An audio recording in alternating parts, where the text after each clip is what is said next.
Nitsidika ny mponina mahitrano sy ravafananana tetsy Ankasina kosa ny ben'ny tanànan'Antananarivo renivohitra sy ny mpiara-miasa taminy Akoatran'ny fitadiavam-bahaolana maharitra nitondra ny tsirambin'ny tanany tao anatin'ny fihavanana sy ny fifankatiavana ireto ekipan'ny kaominina Antananarivo renivohitra ireto. Fantatra ihany koa fa nidina teny amin'ny fokontany Ankasina 67 hektara ao anatin'ny boriboritany voalohany ny ben'ny tanànan'Antananarivo ramatoa Lalao-Ravarimanana sy ny mpiara-miasa aminy.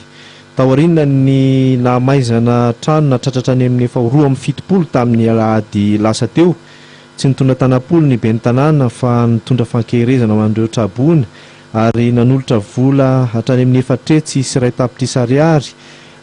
Fotsimbary 10 kitapo, savony, borosy, fanasandamba, fitafiana, lampe de poche, koveta, zinga, kahe, bidon plastique, fanangonan-drano.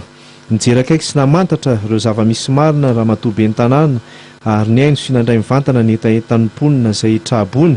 Ary amin'izao fotoana izao dia efa mandray andraikitra ihany koa ireo mpitsabo eo anivon'ny bemasy ary nanome baiko ihany koa moa izy ny amin'ny tokony hanesorana ny ireo fako izay misavovona ka napetraka tamin'ny sava ny fanatanterahana izany fanesorana ny fako izany ary anisan'ny natomboka ihany koa ny fanamboarana ny lalakely fa hatramin'izao aloha dia mbola tsisy resaka mihitsy hoe ahoana ny trano ipetrahan'ireo olon'ireo na aiza ho aiza ny toerana taoriana izay faharavana sy fahamaizana izay rehetra nandalo tsy nisy nanome marika mikasika an'izay.